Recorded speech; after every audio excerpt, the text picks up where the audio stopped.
ओडिशा का नीलाचल धाम, जिसे आज पुरी के नाम से जाना जाता है, वो पवित्र धाम है जहां स्वयं भगवान श्री हरि जगन्नाथ के रूप में विराजमान हैं। लेकिन क्या आपने कभी सोचा है कि इस देवता की प्रतिमा के ना तो हाथ हैं और ना ही पैर, या फिर उनकी आंखें इतनी विशाल क्यों हैं? इसके पीछे एक चमत्कारिक फिर भी हृदय स्पर्शी कथा छिपी हुई है। तो चलिए हम कई हजार साल पीछे अतीत की यात्रा पर चलते हैं। मालवा राज्य के राजा इंद्रद्युम्न भगवान विष्णु के परम भक्त थे। उनकी ये तीव्र अभिलाषा थी कि वे भगवान के ऐसे स्वरूप की आराधना करें जैसा पहले कभी किसी ने ना देखा हो।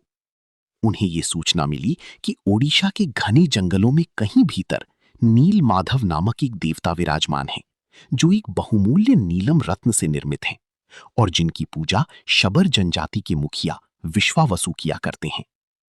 राजा ने अपने विश्वसनीय ब्राह्मण विद्यापति को इस नील माधव की खोज में भेजा।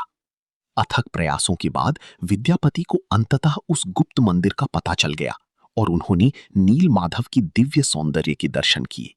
जब राजा इंद्रद्युम्न अपने दल बल के साथ नीला माधव को लेने पहुंचे तो उन्होंने पाया कि देवता की मूर्ति वहां नहीं थी, भगवान अंतर्धान हो चुके थे। राजा पूरी तरह टूट गए और उन्होंने आमरण अनशन करने का निश्चय कर लिया। तभी भगवान ने उन्हें स्वप्न में दर्शन दिए और कहा, हे राजन, मैं नीला माधव के रूप में नहीं बल्कि दारू ब्रह्म अर्थात पवित्र नीम की लकड़ी के रूप में समुद्र की लहरों पर तैरता हुआ वापस आऊंगा। इसी लकड़ी से मेरी नई मूर्ति का निर्माण किया जाएगा।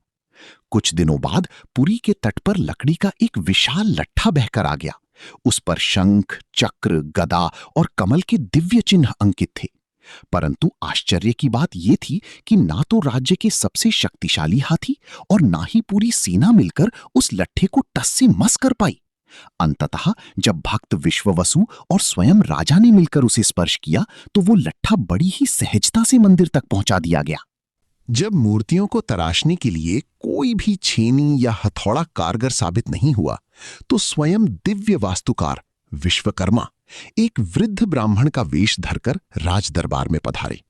उन्होंने एक शर्त रखी, मैं 21 दिनों तक एक बंद कमरे के भीतर मूर्तियों को तराशूंगा।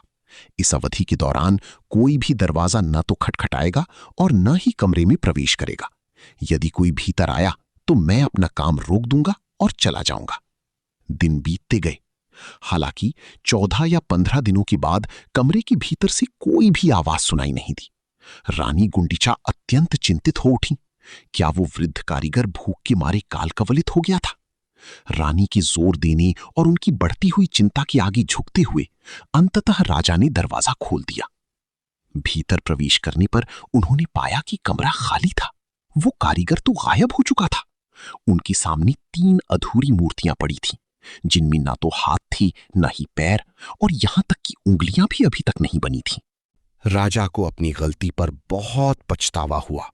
तभी एक दिव्य वाणी सुनाई दी, हे राजन, शोक मत करो, मैं इसी रूप में अपने भक्तों की पूजा स्वीकार करना चाहता हूं।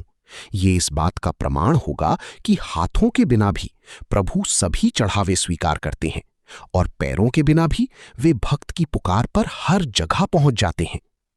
तब से लेकर आज तक पुरी के मंदिर में भगवान जगन्नाथ, भगवान बलराम और देवी सुभद्रा की पूजा इसी अधूरे किंतु अत्यंत शक्तिशाली रूप में की जाती है। वास्तव में जगत के नाथ के इस दिव्य स्वरूप के पीछे यही रहस्य छिपा है। ऐसे ही और कथा के लिए हमारे साथ जुड़ें। सब अच्छे रहें, स्वस्थ रहें। जय जगन्नाथ, जय जगन्नाथ।